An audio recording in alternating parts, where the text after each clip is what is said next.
Hey guys, welcome to my foundation classes. तो अभी चल रहा है आपका रेलवे एनटीपीसी का क्लास, जिसमें आज जो टाइम है वो है हमारे हिस्ट्री का। ठीक है। तो और जो भी सब्जेक्ट्स हो रहे हैं आप सबको रेगुलरली क्लास आप सबका लिया करो। तो चलिए स्टार्ट करते हैं आज का सेशन। आज का हमारा पहला क्वेश्चन है कि अलेक्जेंडर ने भारतवर्ष पर आक्रमण कब किया था। तो अलेक्जेंडर ने भारत पर आक्रमण कब किया था? एक सिंपल सा क्वेश्चन। अलेक्जेंडर या सिकंदर, इनका आक्रमण हुआ था 326 ईसा पूर्व में।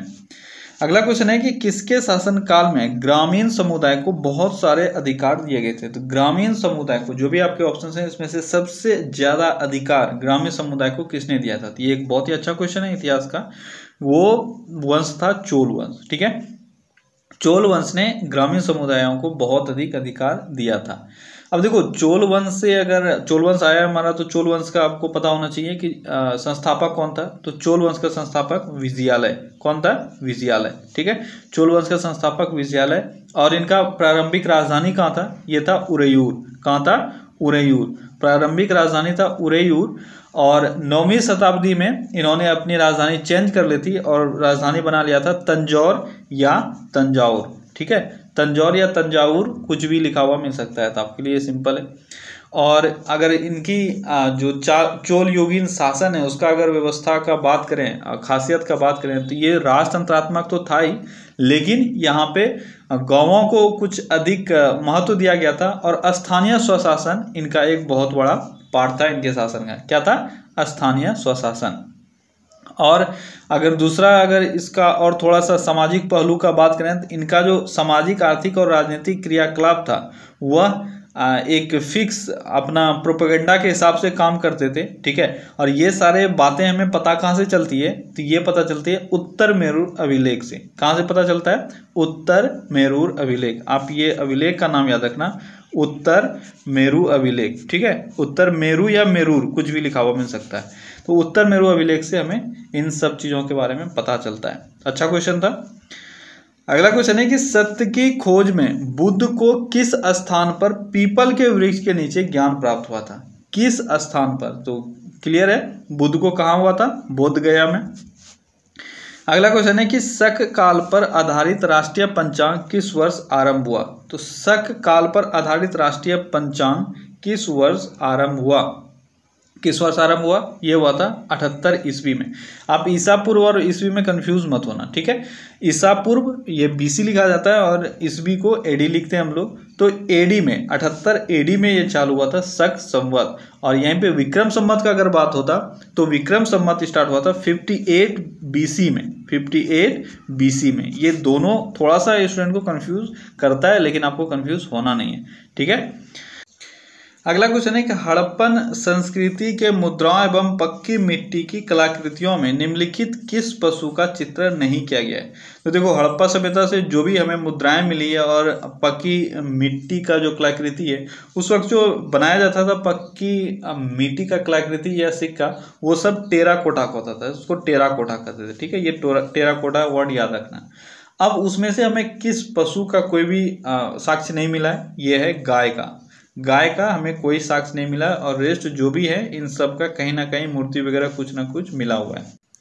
अगला क्वेश्चन है हड़प्पा सभ्यता के निम्न स्थानों में से असंगत को निकालिए। ये देखो, एक अच्छा सा क्वेश्चन है। इसमें से आपका जो थोड़ा सा डिटेल नॉलेज होता है ना, जो मैंने आपके पिछले क्लास में मैंने आपको बताया हुआ है कि किस तरह से आपको ये याद रखना है कि कौन सा जगह कहाँ है, भारत में या पाकिस्तान में। भारत में है तो भारत में कहाँ है, ये बहुत इंपॉर्टेंट है। इससे अलग अलग तरह के क्वेश्चन पूछे जाते हैं। अब यहाँ पे भी देखो वही चीज आपका अप्लाई होगा। कालीबंगन, मोहनजोदड़ो, लोथल, सुतकुंड्रा। तो ये देखो, ये चारों जगह में से जो 3 जगह है वो है भारत का, एक जगह है वो है पाकिस्तान का। ये है मोहनजोदड़ो। मोहनजोदड़ो आप जानते हो ये है पाकिस्तान में, और ये सब है भारत में। इस कारण से आपका जो विषम है, जो असंगत है, वो है मोहनजोदड़ो। ठीक है, अगला क्वेश्चन है कि उदयगिरी के पत्थर में काटे गुफाएं किस राज्य में स्थित हैं? उदयगिरी का गुफा, उदयगिरी का गुफा किस राज्य में है? यह है उड़ीसा में। उदयगिरी का गुफा कहाँ है? उड़ीसा में। देखो, उड़ीसा का 2 गुफा है जो आपके लिए फेमस है। एक है उदयगिरी और दूसरा है खंडागिरी। ये भी आप याद रखना, खंडागिरी। खंडागिरी, ठीक है। खंडागिरी और उदयगिरी ये दो गुफाएं हैं जो उड़ीसा में, और ये बनवाया किसके द्वारा गया था, ये कलिंग राज खारवेल के कार्यकाल के दौरान पत्थर को काटकर बनाया गया था, ठीक है। जिसमें से उदयगिरी में रानी गुफा सबसे बड़ी गुफा है। ये उदयगिरी जो जगह है, ठीक है, उदयगिरी में रानीगिरी का गुफा जो है वो सबसे बड़ा गुफा है, ठीक है, रानीगिरी। ये 2-3 चीजें हैं जिसको याद रखना है। तो आपको यहाँ से ये पता चल गया किसके काल में ये बनाया गया था, ये बनाया गया था कलिंग राज खारवेल के दौरान पत्थर को काटकर, ठीक है। अगला क्वेश्चन है कि मगध सिंहासन के लिए बिंबिसार का उत्तराधिकारी कौन बना। अब आपको पता है कि बिंबिसार किस वंश के राजा हुए, ये हर्यक वंश के राजा हुए। अब आपको ये बताना है कि बिंबिसार का उत्तराधिकारी कौन था, तो ये था अजातशत्रु। कौन था, अजातशत्रु। तो ये सब देखो लिस्ट अगर आपका क्लियर है ना, तो ये सब क्वेश्चन बहुत इजी क्वेश्चन है आपके लिए, ये सब में कोई ज्यादा टाइम भी नहीं लगता है अटेम्प्ट करने में। अगला क्वेश्चन है गौतम बुद्ध का जन्म कहाँ हुआ था। बहुत ही आसान सा क्वेश्चन, गौतम बुद्ध का जन्म कहाँ हुआ था, ये हुआ था लुम्बिनी में, ठीक है। अब आपको ये पता होना चाहिए कि ये लुम्बिनी अभी है कहाँ। लुम्बिनी ग्राम ये कपिलवस्तु के निकट है, ठीक है, और ये अभी नेपाल में, नेपाल के तराई क्षेत्र में स्थित है। और ये किस कुल के हैं, तो ये शाक्य क्षत्रिय कुल के हैं, ठीक है, शाक्य कुल के। इनके पिता का नाम क्या था, शुद्धोधन, जो शाक्य कुल के थे, ठीक है। अगला क्वेश्चन है कि गुप्त काल के उत्तरार्ध में भारत पर आक्रमण करने वाले हून कौन थे। क्या बोला जा रहा है कि गुप्त काल के उत्तरार्ध में यानी लेट गुप्तास में जो हुनों का आक्रमण हुआ था वो कौन थे, वो हून कौन थे, तो वो थे मध्य एशिया की एक यायावर जनजाति। कौन थे, हून थे मध्य एशिया के एक यायावर जनजाति। अब देखो हून भारत के उत्तर पश्चिमी सीमा प्रांत से भारत के मध्यवर्ती भागों में फैले हुए थे, ठीक है। जो हून है यह आक्रमण कर रहे थे और उत्तर पश्चिम क्षेत्र यानी भारत का उत्तर पश्चिम क्षेत्र अगर देखो तो उस वक्त ये पाकिस्तान एरिया वाला क्षेत्र था, ठीक है। तो भारत के उत्तर पश्चिम क्षेत्र से लेकर मध्यवर्ती भागों तक फैले हुए थे। और तोरमान को हूनों का प्रथम शासक माना जाता है। किसको, तोरमान को हूनों का प्रथम शासक। तो मैंने क्या बताया था, ये अगर मान लो इधर जम्मू कश्मीर वाला पार्ट अगर है तो यहाँ से ये लोग पाकिस्तान वाले एरिया से ये लोग एंटर करते थे। और जो उनका प्रथम शासक था उनका नाम क्या था, उनका नाम था तोरमान। क्या नाम था, तोरमान। ऐसा माना जाता है हूनों का प्रथम शासक तोरमान ही था, ठीक है। और तोरमान का जो सिक्का मिला है वहां से हमें पंजाब और उत्तर प्रदेश जगहों से भी मिला है, ठीक है। तोरमान का सिक्का जो मिला है वो कहाँ से मिला है, पंजाब और उत्तर प्रदेश से। इससे ये पता चलता है कि तोरमान का अधिपत्य यहाँ तक भी फैल चुका था। और गुप्त के काल में जो लेट गुप्तास हुए, ठीक है, मेनली स्कंदगुप्त के टाइम में इनका आक्रमण हुआ था। अगला क्वेश्चन है कि पुरातात्विक एवं अन्य उपलब्ध साक्ष्यों के आधार पर निम्न में से कौन एक हड़प्पा संस्कृति के अवसान के लिए उत्तरदायी नहीं है। यानी हड़प्पा सभ्यता का जो अंत हुआ था, ठीक है, अवसान का मतलब वही हुआ, हड़प्पा सभ्यता का जो अंत हुआ है, विनाश हुआ है, उसका एक कारण कौन सा नहीं है। तो देखो बाढ़, भूकंप, जलवायु परिवर्तन, आर्यों का आक्रमण। तो कौन सा वो कारण है जिसके कारण हड़प्पा सभ्यता का अंत नहीं है। तो यहाँ से देखो ये सभी कारण हो सकते हैं, लेकिन भूकंप का कहीं क्लियर चर्चा नहीं मिला, ठीक है। और रेस्ट जो है वो सब कभी ना कभी जलवायु परिवर्तन हो या बाढ़ हो, हर किसी चीज का मिला हुआ है, ठीक है। लेकिन देखो एक इसको भी मैं क्लियरली नहीं बोल सकता हूँ भूकंप का नहीं मिला हुआ है, लेकिन SR साहनी आपने नाम सुना होगा। तो इन्होंने ये बोला था कि भूतत्विक परिवर्तन के कारण हो सकता है। भूतत्विक परिवर्तन के में आपका सब आ जाता है, उसमें आप वोल्केनो आ जाएगा, उसमें भूकंप आ जाएगा। तो इस तरह के घटना भी इसमें हो सकते हैं, लेकिन ये एग्जाम में क्वेश्चन पूछा गया था, इस कारण से यहाँ पे आंसर आप मान सकते हो। अगर इन सबके रेस्पेक्ट में देखूं तो बेस्ट ऑप्शन है ये, ठीक है। नहीं तो इसका भी साक्ष्य मिला हुआ है, इनमें से कोई नहीं अगर ऑप्शन रहता तो आपका आंसर होता वो, ठीक है। लेकिन अभी हाल ही में एक IIT ने, आपको वो नाम बताना है, कमेंट में आपको उस IIT का नाम बताना है। ये देखो अच्छा क्वेश्चन है और एग्जाम में पूछा भी गया है, अभी हाल ही में किसी एग्जाम में पूछा गया है। ये करंट का क्वेश्चन है कि किस IIT ने ये साबित किया कि यहाँ पे जो संदर्भ सभ्यता का जो अंत हुआ वो 900 वर्षों तक, लगातार 900 वर्षों तक बारिश वहां पे नहीं हुआ था, जिसके कारण से सूखाग्रस्त होने के कारण संदर्भ सभ्यता का अंत हुआ। ये किस IIT ने प्रूव किया है, ये आपको कमेंट में बताना है। अगला क्वेश्चन है कि हड़प्पा संस्कृति में निम्न में से किसकी पूजा नहीं होती थी। हड़प्पा संस्कृति में किसकी पूजा नहीं होती थी। तो देखो एक श्रृंगी वृषभ यानी एक सिंग वाला बैल होता था, वृक्ष और मातृदेव, इन सब का होता था। वृक्ष का भी वहां पे पूजा का साक्ष्य मिला है, तो किसका नहीं होता था? विष्णु का। ठीक है, ऐसा कोई साक्ष्य नहीं मिला है कि विष्णु का भी पूजा होता है। अगला क्वेश्चन है कि अमरी जो हड़प्पन सभ्यता का एक स्थल है किस प्रांत में स्थित है? अमरी, अब देखो ये थोड़ा सा जनरल टर्म नहीं है। अमरी ये आप जनरली नहीं पढ़ते हो, जो भी नॉर्मल स्थान है वो मैंने आपको बताया हुआ है। इस तरह के क्वेश्चंस कभी कभी एग्जाम में पूछ लिए जाते हैं। ठीक है, ये देखो 2013 के एग्जाम में ये पूछा गया है। अमरी, अमरी किस प्रांत में है? तो अमरी किस प्रांत में है? ये है बलूचिस्तान में। कहाँ है? बलूचिस्तान में। अमरी, अमरी कहाँ है? बलूचिस्तान में। और बलूचिस्तान कहाँ है? ये है पाकिस्तान में। ठीक है, तो अमरी या उमरी इसको बोलते हैं। अमरी ये नहीं है, उमरी है। ठीक है, उमरी, उमरी, उमरी जो है यह पाकिस्तान के सिंध और बलूचिस्तान प्रांत में है। तो यहाँ पे आपका आंसर हो जाएगा बलूचिस्तान, क्योंकि मैक्सिमम पार्ट जो इसका है वो है बलूचिस्तान। ठीक है, अगला क्वेश्चन है कि भारतीय प्राचीन साहित्य में मलेच्छ शब्द का इस्तेमाल निम्न में से किसके लिए किया जाता है? मलेच्छ शब्द का इस्तेमाल इंपॉर्टेंट क्वेश्चन है, अच्छा क्वेश्चन है, आपको एक बार पढ़ने के बाद याद रह जाएगा। मलेच्छ शब्द, मलेच्छ शब्द किसके लिए यूज किया गया है प्राचीन साहित्य में? ये क्या गया है? विदेशियों के लिए। किसके लिए क्या गया है? विदेशियों के लिए। अब इसका एक साक्ष्य हमें प्राप्त होता है कहाँ से? तो देखो, गुर्जर प्रतिहार शासक थे नागभट्ट। यहाँ से आपको ये क्लियर हो गया कि नागभट्ट किसका शासक था? ठीक है, नागभट्ट ये गुर्जर प्रतिहार शासक थे और नागभट्ट प्रथम, और इन्होंने विदेशियों के लिए मलेच्छ शब्द का इस्तेमाल किया था और ये बोला था कि मलेच्छ नाशक है, मलेच्छ नाशक है यानी नाश करने वाले हैं। और इन्होंने जो मलेच्छ वर्ड यूज किया था वो अरबों के लिए किया था। किसके लिए?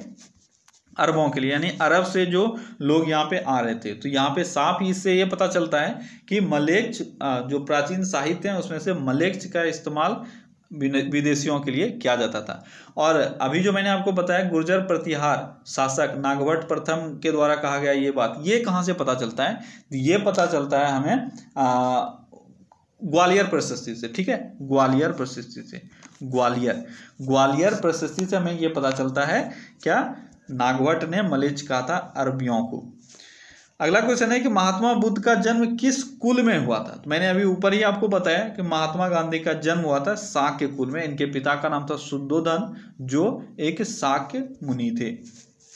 अगला क्वेश्चन है कि 326 ईसा पूर्व उत्तर पश्चिम भारत में सिकंदर का आक्रमण इनमें से किसके काल में हुआ था? तभी हम लोगों ने पहले देखा सिकंदर का आक्रमण 326 ईसा पूर्व हुआ है, और 326 ईसा पूर्व में किसके शासन काल में हुआ था? तो ये हुआ था घनानंद के काल में। किसके काल में? यहाँ पे नंद वंश हो जाएगा। और नंद वंश के कौन से राजा थे उस वक्त? उस वक्त थे घनानंद, जो महापद्मनंद के अंतिम पुत्र थे। ये भी आपको याद रखना है, महापद्मनंद के टोटल 8 पुत्र थे और अंतिम पुत्र घनानंद उस वक्त गद्दी पर बैठा हुआ था। और इसके बाद घनानंद की मृत्यु के बाद किसने किस वंश की नींव डाली? चंद्रगुप्त मौर्य ने मौर्य वंश की नींव डाली। अगला क्वेश्चन है कि महात्मा बुद्ध निम्न में से क्या नहीं मानते थे? महात्मा बुद्ध निम्न में से क्या नहीं मानते थे? क्या नहीं मानते थे? वो ईश्वर की सत्यता पर विश्वास नहीं करते थे। ठीक है, वो लोग पुनर्जन्म में विश्वास करते थे। ये बहुत बार क्वेश्चन में पूछा गया। ठीक है, पुनर्जन्म में वो लोग विश्वास करते थे, लेकिन ईश्वर में वो लोग विश्वास नहीं करते थे। अगला क्वेश्चन है कि कुषाण वंश का सबसे प्रसिद्ध शासक निम्नलिखित में से कौन था? कुषाण वंश का सबसे प्रसिद्ध शासक बात किया जा रहा है, तो सबसे प्रसिद्ध कौन है? कनिष्क है। सबसे प्रसिद्ध कुषाण वंश का कनिष्क है। लेकिन कुषाण वंश का संस्थापक कौन है? ये है कुजुल कटफिसेस। ठीक है, जो आपका ऑप्शन सी है कुजुल कटफिसेस। अगर संस्थापक देता तो ये कटफिसेस होता, लेकिन सबसे प्रसिद्ध शासक पूछा है इसलिए वो होंगे कनिष्क, क्योंकि सबसे प्रतापी यही थे। और कनिष्क को दूसरा अशोक भी कहा जाता है। ये इनको टाइटल मिला हुआ है, आप याद रखना। दूसरा अशोक किसको कहा जाता है? ये कहा जाता है कनिष्क को। अगला क्वेश्चन है कि 326 ईसा पूर्व में भारत पर किसके नेतृत्व में विदेशी आक्रमण किया गया था? तो अलग अलग तरह से क्वेश्चन इसको घुमा के पूछा जाता है। तो यह है अलेक्जेंडर। ठीक है, और अलेक्जेंडर का आक्रमण जो हुआ था वो किसके साथ इसका युद्ध हुआ था, ये भी आपसे पूछा जाता है। तो भारत के राजा उस वक्त कौन थे? भारत के देखो 2 चीजें आती है आपको, एक जो यहाँ पे बड़ा शासक था, एक जिनका उनके साथ युद्ध हुआ। ठीक है, तो इनका युद्ध किसके साथ हुआ था? अभी ऊपर हम लोगों ने देखा उस वक्त भारत में शासन चल रहा था घनानंद का। ये उस वक्त के बड़े शासक थे नॉर्थ इंडिया में। लेकिन उनका युद्ध जो हुआ था, युद्ध किसके साथ हुआ था? वो हुआ था पोरस के साथ। आप सब जानते हो पोरस के साथ युद्ध हुआ था, और सिंधु नदी के तट पर इनका युद्ध हुआ था राजा पोरस के साथ, जिसमें पोरस पराजय हुए थे।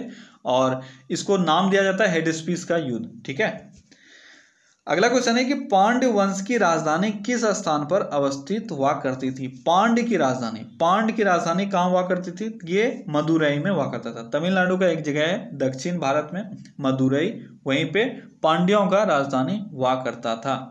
और सबसे पांड्य शासकों में सबसे विख्यात शासक कौन था? ये शायद आपने नहीं पढ़ा होगा। पांड्य शासक में सबसे विख्यात शासक था, उनका नाम था नेडुजिलियन। क्या नाम था?